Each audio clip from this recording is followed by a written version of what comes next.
I went to Stamford Bridge yesterday. I went down to the ground to put some flowers down for the great man that is Gianluca Vialli, a man who I idolise, a man who I adore. And the reason that I idolise him so much, and there is such a relationship between Chelsea fans and Gianluca Vialli, is because of the way that he conducted himself. He is an ultra and a gentleman, and a man who fought so hard for Chelsea Football Club, both on the pitch and in the dugout. He tried so hard for Chelsea. He loved the club so much. And he was a jewel in the crown of a team that I just adore, a team that I feel such an affinity with. Think about that team. Think about the fighters in that team. Think about the way that they conducted themselves. They were so true to the badge and the principles of Stamford Bridge. This team that we have are an embarrassment. Dan Petrescu, a key member of that team, played right back for Chelsea, a wonderful footballer. He called his daughter Chelsea because he loved Chelsea so much, because he loved the club so much, because he felt such a bond with the fans. He called his daughter Chelsea. That's how much he cared. We are currently watching a team full of mercenaries. None of this team care. Our recruitment has been so bad that we are now left with a team full of cowards and a team full of mercenaries. And make no mistake about it, Chelsea are in crisis. When we use the word crisis in football, I think that we often get it wrong. At no point this season have Manchester United ever been in crisis. You know, we talk about it and I think it's a great hyperbolic headline, but they weren't in crisis. You know, they lost their first game of the season at home. They then went away to Brentford and got battered. Bad, concerning form that needed to be rectified immediately, but not crisis. And the reason that it wasn't a crisis was because they were working on the fundamentals. They brought a man in who they trusted, and they had players at the club who they believed in. Liverpool have never been in crisis this season. The reason why they haven't been in crisis, it doesn't matter whether they're getting slapped up at Brentford or beaten at home by Leeds. They have never been in crisis. And the reason they haven't been in crisis is because they arguably have the best manager in the world at their club. The players care. The principles of walking out under the "This is Anfield" sign are there, and they matter. And they are instilled upon everyone who plays for that club. Whether they win, lose or draw, Jordan Henderson, Virgil van Dijk, Trent Alexander-Arnold ensure that the principles of the club, the founding principles of the club that represent the history of the club today, are there. They get beat, fine, but they're not in crisis. Chelsea are officially in crisis. We are officially in crisis. If you look up the word crisis in your OED, you will see the Chelsea crest. That is what a crisis looks like. We are 100% in the midst of a crisis, and it needs rectifying now. And to be totally frank with you, I have absolutely no idea where we start. You know, some clubs are in a mess. Wolverhampton Wanderers. It's ridiculous that I'm drawing a parallel between Chelsea and Wolverhampton Wanderers here, but please bear with me. Wolverhampton Wanderers are in a difficult situation. You know, they're in the relegation zone and they desperately need to get out of it. But they can identify the problem. The problem is that they don't score enough goals. And they've brought in a good manager in Lopetegui, and I think Lopetegui will link up with George Mendes and Fosun. You know, the huge amount of money that they get from Fosun from China. They will link up all together and they will rectify that problem because you can identify the problem. The problem is they don't score enough goals. If they score enough goals, they'll be fine. Leeds United concede too many. Stop conceding so many goals and you'll probably be fine. At Chelsea, the problem is so vast and bold, and you cannot pinpoint it. 5 of us could have a conversation. 5 of us could say, this is the thing that needs rectifying at Chelsea, and they could be 5 different things, and all of us could be correct. We are, therefore, a team in total and utter crisis. We have lost 5 of our last 7 games in all competitions. This is the first time that we've gone out of the FA Cup in the 3rd round since 1998. It's January the 8th, and we're already out of the FA Cup, out of the League Cup, and we are 10th in the Premier League. Combine all of that with the fact that this team have no real personality, no leaders, no spirit, no heart, no determination. Who's the personality of this team? Who cares? And then above them, above the players, the manager, we'll come on to that, above the manager, the board, the recruitment of this club has been so poor. Like, just think about how bad everything has been. Our recruitment. Koulibaly. Cucurella, Aubameyang. It's so poor. And now we have a situation where fans in the away end are singing for the previous manager, as in my opinion is their right to do. I don't agree with it, but it's their right to do it. That never ends well.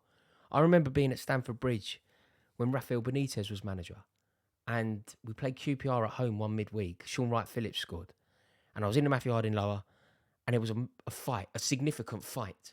This is what happens. It gets so toxic because one set of fans are having a real go at Benitez in the box. Another set of fans go respect the office of Chelsea manager. Whether you respect the manager or not, the status of Chelsea manager needs to be respected, and therefore you pipe down, and then it gets heated, and effectively you end up in a massive brawl. And I think that we are edging towards a toxic, painful atmosphere at Stamford Bridge again, because so many people are losing their patience with Graham Potter. And look, I'm not there. But my WhatsApp group, I've got a WhatsApp group of about 9 Chelsea fans. I'm in the minority that are still backing Potter. One of my mates put in there today, and I think that this represents a school of thought in amongst Chelsea fans. He just said, we're Chelsea, go and get Zidane. And it's not specifically about Zidane. Zidane is a variable. You can change Zidane. What he means is go and get an elite level manager. Doesn't matter whether you think that person is Zidane. Doesn't matter whether you think that person is Luis Enrique. Doesn't matter whether you think that person is Pochettino. Go and get that kind of manager. Not the geezer out of Brighton who lost 12 games or who didn't win for 12 games. That is one mentality of Chelsea fans. I'm not there because, to be totally frank with you, I think that if you were to make a list of problems at Chelsea, if you were to make a list of everything wrong at Chelsea, I could make a list of 10, and I don't think Graham Potter is on it. I don't think the Chelsea manager is on it. I think there are so many problems with the running of the club. I think there are so many problems with the structure of the club. I think there are so many problems with the playing staff of the club that I haven't got time to get to the manager. Yeah, the manager is a problem, something that we need to talk about probably. But it's not a bigger problem than Todd Bowley at one point appointing himself as sporting director. It's not a bigger problem than somebody at the club deciding that Aubameyang was a good signing. It's not a bigger problem than somebody at the club deciding that Cucurella was a good signing. By the way, we signed Cucurella. I put a video on this very channel where I said that it's not a good signing. What are we doing? And everybody came back at me. Loads of people came back at me saying, but he can also deputise left-sided centre-half. Well, why have we just signed another left-sided centre-half then? What does that mean for Levi Colwill? It's a mess. Why have we signed Badashile? Levi Colwill's out on loan. Apparently Cucurella can play there anyway. It is a mess. Who decided to give Cesar Azpilicueta a 2-year deal? He hasn't been good enough to play in the Premier League for 2 years. He is completely and utterly out of his depth every time he steps foot on a Premier League ground. He's completely and utterly out of his depth because anyone can beat him, because you haven't got to be a good footballer to beat Cesar Azpilicueta. You've simply got to be quick, and to be quicker than Cesar Azpilicueta simply makes you a professional athlete. So if you're a footballer, you're quicker than Azpilicueta, and if you're quicker than Azpilicueta, you're a better footballer than him because he can't do anything anymore. He's completely shot. And yet we've given him a 2-year deal and he's featuring. It is a mess. It is a complete and utter mess. But where we go from here, I don't know. We have no track record of Clearlake. We don't know. Are they going to be trigger happy? Are they going to try and blame Potter? Will they try and insulate themselves from criticism by sacking the manager? Or will they persevere with the manager? Will they try and make a statement that they're not about chopping and changing, that they will be true? Because remember, they didn't only back Potter. They didn't only bring Potter in. Potter arrived with a kitchen sink.